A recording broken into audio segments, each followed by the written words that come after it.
Hi everyone. Okay, so I'm going to make conchas, and I'm going to use this Conchas de Pueblo con Nata y Mermelada recipe, but I'm going to make them like a little pumpkin, and it's not the same as I did last year that you can see in my Instagram feed and videos. These are going to be like actual little pumpkins. I got the idea from this amazing baker in Texas. I'll tag her so that you can go and check her work. So I'm going to start with the candy covering or the sugar covering that goes on top of the concha. So I'm going to start cooking, and the first thing is that it calls for 120 grams of sugar.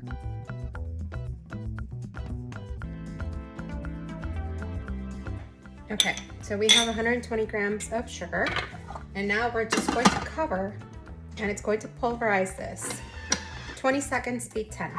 Okay, so I'm going to hit next, and now it's asking for 150 grams of butter in cubes. So you can see it's just basically like powdered sugar now.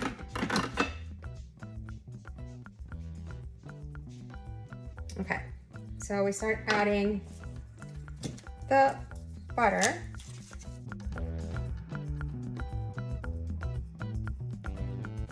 Okay, and now it's calling for 140 grams of all-purpose flour.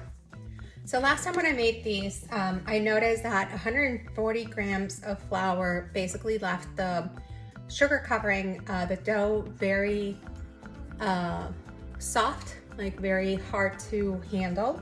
So I'm going to add 160 grams of flour. So here, if you were to make these, for example, as chocolate, let's say, you would use powdered chocolate, and you could use about maybe 10 to 15 grams, and then you would just need 5 more grams of the flour. Just that you calculate, you know, if you want to make matcha, maybe for matcha you could try 1 tablespoon and then add maybe 18 grams of or 17 grams of extra flour. Okay, I'm going to lower the sugar that's stuck on the sides. Just have everything on the bottom of the bowl. And I'm going to take advantage, and I'm going to add pumpkin pie spice. Remember that you can make your own pumpkin pie spice or mix in the Thermomix. So I'm going to add 1 teaspoon. And I'm going to also add some food coloring. And I'm also going to add it right now just to take advantage of the fact that it's going to be needing this. The color that I'm using is called copper, okay? And I recommend that you use a gel coloring, food coloring, instead of using a liquid. So I'm going to add, I don't know, this is 1/16 of a teaspoon. I'm going to add this and see how it turns out. It's a little bit less than 1/16 of a teaspoon. So I'm going to try with that, and then I'll check.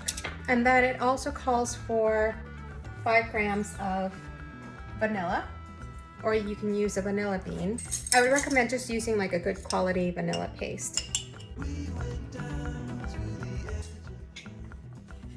And it calls also for butter essence, which I'm not going to add because of the fact that I'm adding the pumpkin spice. So now we're going to cover this, and it's going to mix this for 25 seconds.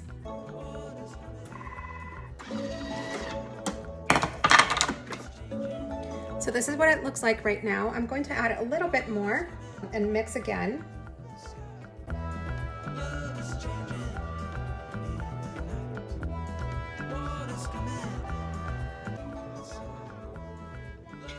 Okay.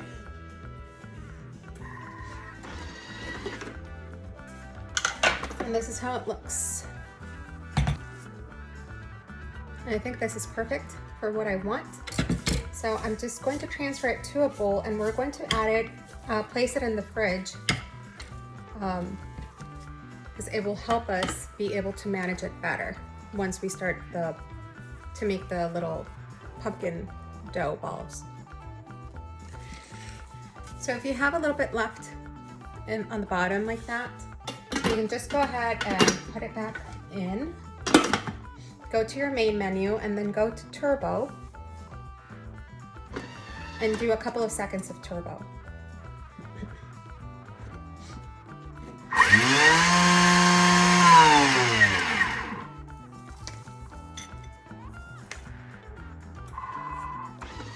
And what this does is that it will push the dough to the sides of the bowl, and then you can go in and scoop it out. And here you have it. This is our sugar covering that will go on top of the conchas.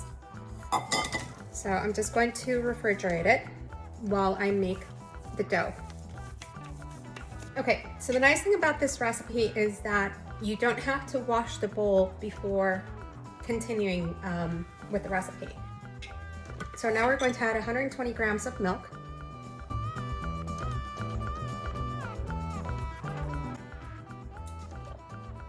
Okay. 125 grams of refined sugar.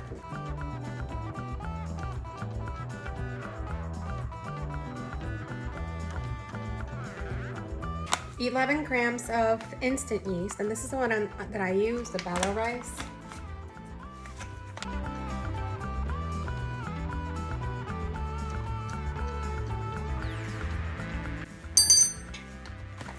And we're going to cover, and it's just going to mix this and heat it up for 3 minutes. Okay, so the 3 minutes are passed, and now we're going to add 500 grams of flour. Okay, here it's just asking for all-purpose flour, but I recommend that you use bread flour for the dough, for the actual bread. For the sugar covering, because you do use flour, for that one use all-purpose, don't use bread flour.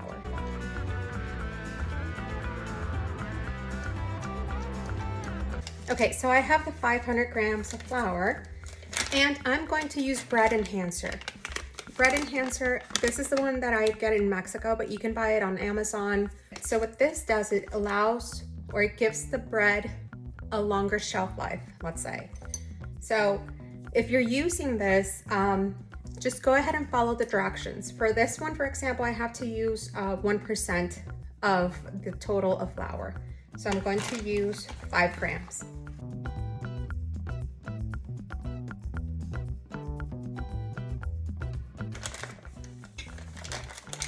And now we're going to use 2 eggs.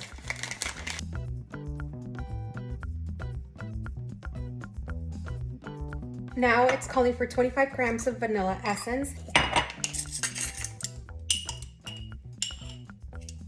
So here I just added about a teaspoon of vanilla bean paste. And now we need 100 grams of butter cubed. Half a teaspoon of salt. And we're going to cover. And it's going to need this 3 minutes. Meanwhile, I went and greased my varoma because we're going to use a fermentation mode in order to proof the dough. Okay, it's done kneading. So now we're going to transfer the dough to the varoma. First, I'm going to put it on my silicone mat and have the dough fall out. Okay, so what I'm going to do is I'm going to make this into a nice little ball. I'm just going to set it in here. I'm going to set it to a side to make sure that I'm not covering all the little holes in the varoma. I'm going to give it next, and now we're going to add 500 grams of water to the bowl of the Thermomix. Okay, we hit next. Now we're going to place the varoma on top. So we put the lid back on, place the varoma, hit next, and it's going to ferment the dough for 30 minutes at 70 degrees Celsius, speed 2. So the dough has been proofing. And we have it here.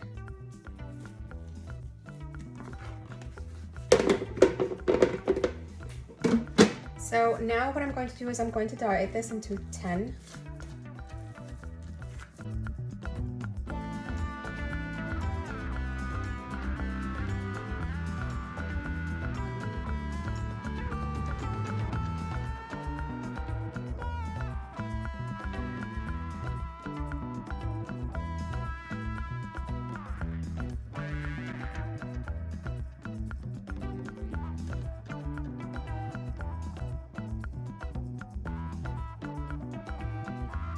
And here I'm just going to make these into a little ball,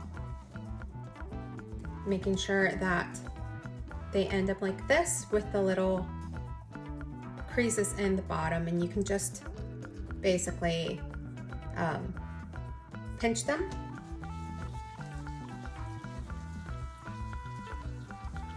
Okay, and I'm just going to put them in a baking pan, in a baking sheet with parchment paper. And this I'm just covering the dough so that it doesn't dry out, okay? So here I'm just pinching the dough in and then turning or flipping over and then just rolling.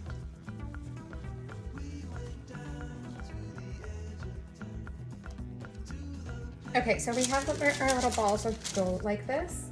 We also are going to need to have our twine, our baker's twine. We're going to need 4 strands of about 18 inches each, and we're going to grease them really well. Then we will form an asterisk on our baking sheet. We will place our little ball of dough on top exactly in the center, and then grease it a little bit with melted butter. Then we can shape the sugar covering, and we will place it on the top and press down.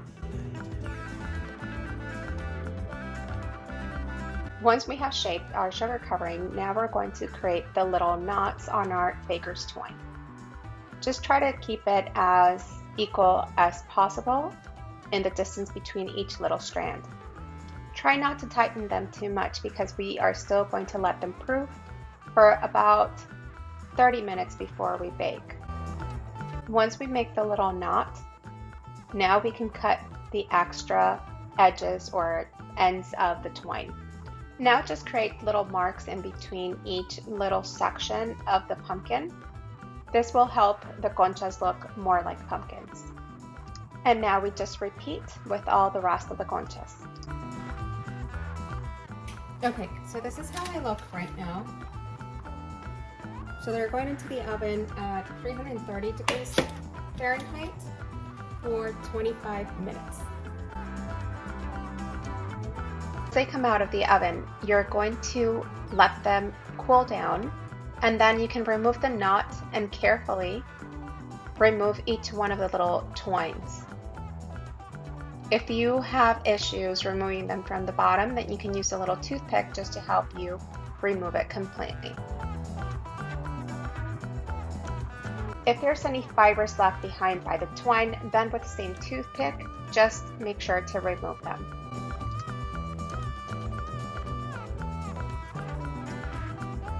Once that you have finished removing the twine, then you can grab a little piece of cinnamon. You can break it apart if you want it to look more organic, and just place it in the center. And that's it. There are your pumpkin conchas. I hope this video helps you make your pumpkin conchas with the help of the Thermomix and you enjoy them as much as I did.